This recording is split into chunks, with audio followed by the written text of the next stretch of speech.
எல்லாருக்கும் வணக்கம். இந்த வீடியோவில் குரு பகவானோட பயிற்சி பலனை நம்ம பார்க்க போகிறோம்.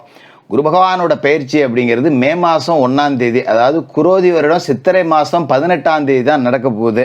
இப்போ 2 மாதத்துக்கு முன்னாடியே நம்ம எதுக்காக இந்த குரு பகவானோட பயிற்சி அப்படிங்கிறத பார்க்க போகிறோம் அப்படின்னா, நவகிரகங்கள்லேயே முழு சுப கிரகமாக இருக்கக்கூடிய குரு பகவானோட பயிற்சி அப்படிங்கிறது தான் கிரக பயிற்சியிலேயே ரொம்ப முக்கியமான ஒன்று.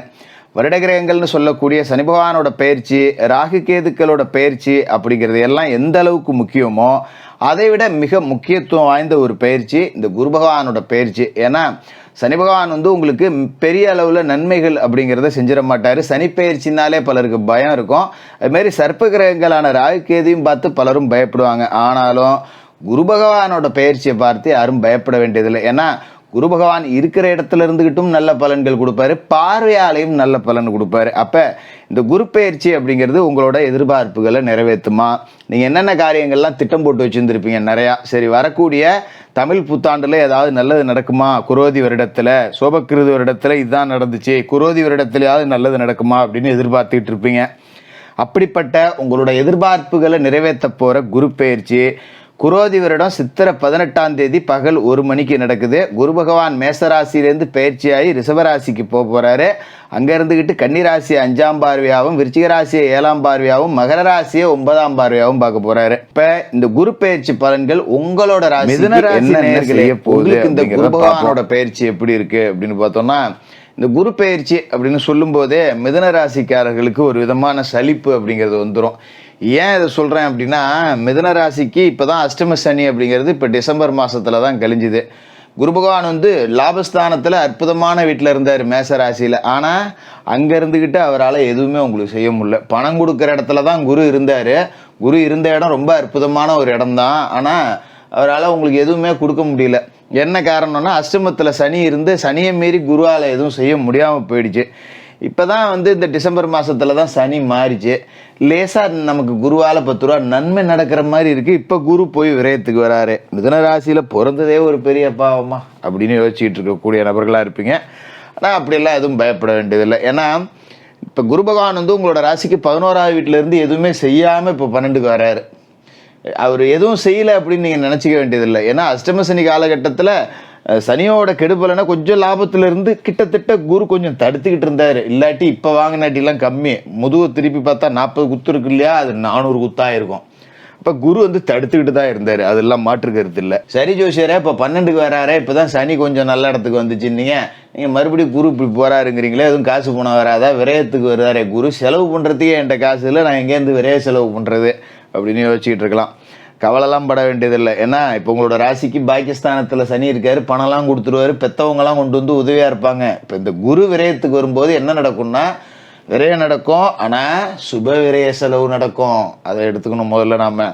அதாவது பாகிஸ்தானத்தில் 9ஆவது வீட்டில் சனி இருக்கார் அப்படிங்கும்போது தந்தை மகன் உறவு விரிசல்கள் நீங்கி இப்போ ஒரு இணக்கமாக இருக்கும்.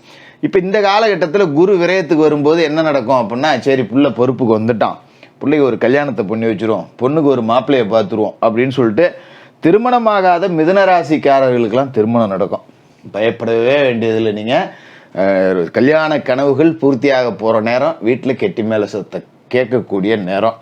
அதுமாரி வீடு கட்டலாம், தாராளமாக கட்டலாம். நீங்கள் நினச்சிக்கிட்டு இருக்கலாம், எங்கே இருக்கிற கடனை அடைக்கிறதுக்கே வக்கில்லை, நான் எங்கே வீடு கட்டுறது அப்படின்னு. ஆனால் அதுக்கான யோகம் இந்த 1 வருஷத்துக்குள்ளே உங்களுக்கு நிச்சயமாக வரும். நான் எழுதி கூட தரேன். சும்மா உங்களை சந்தோஷப்படுத்தணும், முக அலங்காரத்துக்காக சொல்லணும்லாம் அவசியம் கிடையாது. அதுக்கான வாய்ப்பு உங்களை தேடிக்கிட்டு வரும். ஏதோ ஒரு பூர்வீகத்தில் ஒரு இடத்த விற்றுவிட்டோம், ஒரு பிளாட்டை விற்றுவிட்டோம், மண்ணை விற்றுட்டோம், மனையை விற்றுட்டோம், நகையை விற்றுட்டோம், இல்லை அடவு வச்சுட்டோம், இல்லை யாரோட உதவியோ லோனு போட்டோம், ஏதோ ஒரு ரூபத்தில் சொந்த வீடு கட்டக்கூடிய ஒரு யோக அமைப்பு அப்படிங்கிறது உங்களுக்கு வந்துருச்சு. அதில் எந்த மாற்றமும் இல்லை. அப்போ திருமணம் ஆகாதவர்களுக்கு திருமணம் நடக்கும், வீடு இல்லாதவர்கள் வீடு கட்டலாம், வாகனம் இல்லாதவர்கள் வாகனம் வாங்கலாம். சாதாரணமாக பார்த்தீங்கன்னா கால்நடையாக போயிட்டு இருந்தவங்க சைக்கிள் வாங்கலாம், சைக்கிளில் போனவங்க மோட்ரு பைக் வாங்கலாம், மோட்ரு பைக்கில் போனவங்க கார் வாங்கலாம், ஏற்கனவே காரில் போனவங்க இப்போ நல்ல விலை உயர்ந்த ஒரு கார் வாங்கலாம். இப்படியே உங்களுக்கு சகல விதமான சௌபாக்கியங்களையும் கொடுக்க கோரதால தான் இந்த விரயஸ்தானத்துக்கு குரு வந்திருக்காரு. விரயத்துக்கு குரு வரும்போது நல்ல விரயத்தை கொடுப்பாரு, அதுக்குண்டான வசதி வாய்ப்புகளையும் உங்களுக்கு பெருக்கி கொடுப்பாரு. அதனால் விரயத்துக்கு வர்ற குருவை பார்த்து நீங்கள் பயப்பட வேண்டியது இல்லை. ஏன்னா 9ஆம் இடம் அப்படின்னு சொல்லப்படுற பாக்கியஸ்தானத்தில் இதே காலகட்டத்தில் சனி இருக்காரு. 10ல் ஒரு பாவி இருக்கணும், மறந்துடாதீங்க. உங்களோட ராசிக்கு 10ல் ஒரு பாவியா ராகு இருக்காரு. அப்போ ராகு தொழில் ஸ்தானத்தில் உங்களுக்கு வாரி கொடுப்பாரு, அதை பற்றி பயப்பட வேண்டியதில்லை. அதனால் ராகுவாலையும் உங்களுக்கு நன்மைகள் இருக்குது, சனியாலையும் நன்மைகள் இருக்குது. இவங்க கொடுக்கக்கூடிய காசை பூரா நல்ல செலவு பண்ண வைக்கிறதுக்கு தான் குரு வராரு. கெட்ட செலவு ஆகாது, நீங்கள் கவலைப்பட வேண்டியதில்லை. ஒரு வைத்திய செலவு, ஒரு தொழிலில் நட்டம் அப்படிலாம் வராது. அதுமாரி இந்த விரயத்தில் குரு இருக்கும்போது முதல்ல செலவு பண்ணுறதுக்கு காசு கொடுத்துருவார். ஏன் அப்படி இதை சொல்கிறேன் அப்படின்னா, குரு உங்களோட ராசிக்கு லாபஸ்தானத்துக்கு அதிபதி, அதை மறந்துடக்கூடாது. 11வது வீட்டுக்கு அதிபதி 12க்கு வராரு. அப்படிங்கிறப்ப முதல்ல செலவு பண்ணுறதுக்கு உண்டான வரவை கொடுத்துருவாரு. நீங்கள் கவலைலாம் பட வேணாம். நாளைக்கு 100 ரூபா வேணும்னா இன்றைக்கி 100 ரூபா சம்பாரிச்சிருவீங்க, நாளைக்கு அந்த 100 ரூபா செலவாகும். அதனால் 10 ரூபா இறுக்கி பிடிச்சி மிச்சம் வைக்க முடியாத ஒழிய கடன் வாங்க வேண்டிய சூழல் அப்படிங்கிறது உங்களுக்கு வரவே வராது. அதனால் இந்த குரு பயிற்சியை பார்த்து பயப்பட வேண்டியதில்லை. வேலை இல்லாதவங்களுக்கு வேலை கிடைக்கும், சொந்த தொழில் செய்கிறவங்க நல்ல நிலையில் முன்னுக்கு வரலாம். ராகு துணைக்கு இருக்காரு. நிறைய வாய்ப்புகளை எதிர்பார்த்துட்டு இருக்கேன். ஒரு வெளிநாடு போகணுன்னுட்டு இருக்கேன், நண்பன் ஒருத்தன் கூப்பிட்றேன்னா, கூட்டாளி ஒருத்தன் கூப்பிட்றேன்னா, சொந்தக்காரன் ஒருத்தன் விசா அனுப்புறேன்னா, இப்படி எதிர்பார்த்துட்டு குந்திருக்கேன் அப்படிங்கிறவங்களுக்கு சனியால் அது கைகூடி வரும். அதுமாரி கலைத்துறை, அரசியல் துறையில் இருக்கிறவங்க எல்லாருக்குமே சனி பகவான் உங்களை உயர்த்தி கொண்டு போய் நிப்பாட்டி காட்டுவார். குரு 10 ரூபா செலவு பண்ண வைப்பார். ஒரு பெரிய அரசியல் பதவிக்கு நீங்கள் ஆசைப்பட்டீங்கன்னா, தேர்தலில் ஒரு சீட்டு கேட்கணும்னு ஆசைப்பட்டீங்கன்னா, 10 ரூபா குரு இருக்கிற இடத்த வச்சு நாம் செலவு பண்ணோம்னா சீட்டு கிடைச்சிடும். சனி உங்களை ஜெயிக்க வச்சு ஒரு உச்சாணி கும்பலை போய் உட்கார வைப்பார். பயப்பட வேண்டியதில்லை. அஷ்டம சனி கழிஞ்சு போச்சு, உங்களுக்கான நல்ல நேரம் ஆரம்பிச்சிருச்சு. குரு பயிற்சியை பார்த்து பயப்படாதீங்க. அதோட குரு பகவானோட பார்வைக்குன்னு பலன் கூட இருக்குது. குரு இருக்கிற இடத்த விட பார்க்குற இடத்துக்கு பலன் கூட. அப்போ குரு எங்கெங்க பார்க்குறாரு? கன்னி ராசியை பார்க்குறாரு, விருச்சிக ராசியை பார்க்குறாரு, மகர ராசியை பார்க்குறாரு. அதாவது உங்களோட ராசிக்கு 4வது வீடாக இருக்குது கன்னி, 6வது வீடாக இருக்கிற விருச்சிகம், 8வது வீடாக இருக்கக்கூடிய மகரம். அப்போ 4ல் குரு பார்வை இருக்குது. அப்படிங்கும்போது சுகஸ்தானம் வலுவடையுது. தாயாரோட உடல் ஆரோக்கியத்தில் இருந்த பிரச்சனை நீங்கும். சும்மா அம்மாவுக்கு வைத்தியம் பார்த்துக்கிட்டு இருக்கேன், அடிக்கடி ஆஸ்பத்திரி செலவாகுது, சம்பாதிக்கிற காசில் பாதி போகுது, இப்படி இருந்தவங்க தாயாரோட உடல் ஆரோக்கியம் இப்போ மேம்பட்டு நல்ல நிலையில் வந்துடுவாங்க. அதனால் கவலைப்பட வேண்டியதில்லை. தாய் வழி சொத்து சேர்க்கை கூட வாய்ப்பு இருக்குது. அதுமாரி தாய் மாமன் வழியில் இருந்த பிரச்சனை, பொண்ணு கட்டின இடத்துல, பொண்ணு கொடுத்த இடத்துல இருந்த பிரச்சனை, இதெல்லாம் இப்போ நல்ல சமாதான முடிவுக்கு வரும். ஏதோ ஒரு நல்ல காரியத்தில் போய் ஒருத்தருக்கு ஒருத்தர் பேசி எல்லாம் ஒத்துமையாக இருப்பீங்க. இந்த பிரிஞ்சிருந்த சொந்தம் எல்லாம் ஒன்று கூடி நிறைய விருந்து விசேஷம் அப்படின்னு ரொம்ப மகிழ்ச்சியாக இருக்கக்கூடிய ஒரு நேரமாக இருக்க போகுது. அதோட ராசிக்கு 6வது வீட்டில் குரு பார்வை இருக்குது. இதுதான் ரொம்ப அற்புதமான அமைப்பு. ஏன்னா ருணரோக சத்துருஸ்தானத்தில் குரு பார்வை இருக்குது. ஏன்னா 6 அப்படிங்கிறத பார்த்தீங்கன்னா உங்களுக்கு அஷ்டம சனியில் இந்த 6 போட்டு உங்களை படாத பாடுபடுத்தி இருக்கும்.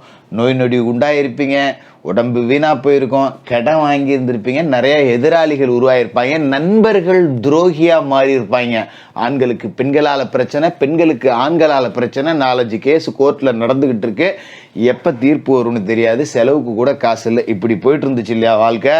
இந்த 6ல் குரு பார்வை விழுவும்போது இந்த வம்பு வழக்குகள் எல்லாமே சாதகமாகும். கோர்ட்டு கேஸு எது நடந்தாலும் அது உங்களுக்கு சாதகமான தீர்ப்பு வரும். கடன் அடையும், கடங்காரன் போன் அடிப்பான் அப்படின்லாம் பயப்பட வேண்டியதில்லை. எல்லா கடனையும் அடைச்சிடலாம். நோய் நொடியிலேருந்து உங்கள் உடம்பை மீட்டு நல்ல தேக ஆரோக்கியத்தோடு இருக்க போகிறீங்க. இது எல்லாத்தையுமே குரு கொடுத்துருவாரு.